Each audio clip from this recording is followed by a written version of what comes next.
मध्य प्रदेशातून महाराष्ट्रामध्ये प्रवेश केल्यानंतर बऱ्हाणपूर महामार्गावर निमखेडी नजीक वनविभागाची तसेच पोलीस स्टेशनची चौकी आहे, तर कृषी उत्पन्न बाजार समितीचा तपासणी नाका सुद्धा आहे।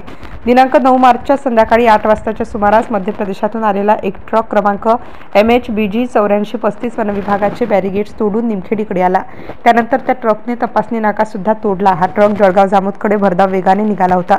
त्यामुळे वनविभागाचे कर्मचारी गजानन कुटे आणि त्यांचे सहकारी तथा पोलिसांनी जळगाव शहरातील बस स्टँड जवळ पाठलाग करत हा ट्रक पकडला।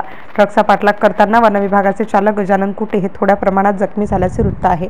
वनविभागात ट्रक पकडल्यानंतर प्रथम दर्शनी पाहताच ट्रकमध्ये मागच्या बाजूला बिबट्याचे भरलेले पोते आढळून आले। ते बाहेर काढल्यानंतर आतमध्ये मात्र गायी आणि गोवंश बांधून आणि कोंबून भरला होता। यावेळी ड्रायव्हरने पळ काढण्याचा प्रयत्न केला, परंतु त्याला पकडून पोलिसांच्या स्वाधीन करण्यात आले। त्यानंतर ट्रक गोरक्षणमध्ये नेऊन त्यातील गोवंश उतरविण्यात आला, तर जनावरे कोंबून भरल्यामुळे त्यातील 3 जनावरे मृत असल्याचे आढळून आले।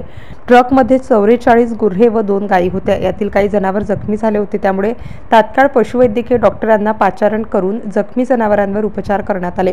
या प्रकरणाची गंभीरता लक्षात घेऊन पोलीस कुमक सुद्धा मागविण्यात आली होती। सदर प्रकरणी स्वतः जळगाव जामोद पोलीस स्टेशनचे पोलीस निरीक्षक आनंद महाजन हे घटनास्थळी दाखल झाले होते। या प्रकरणी पोलिसांनी विविध कलमान्वये गुन्हा दाखल केला असून एक आरोपी हा पोलिसांच्या ताब्यात असून दुसरा आरोपी अद्यापही फरार आहे। आरोपीला न्यायालयात हजर केले असता त्याला 11 मार्चपर्यंत पोलीस कोठडी मिळाली असून पुढील तपास पोलीस निरीक्षक महाजन यांच्या मार्गदर्शनाखाली पोलीस सहाय्यक पांडुरंग इंगळे हे करीत आहेत। MCN न्यूज मराठीकरिता संपादक राजीव वाढे, जळगाव।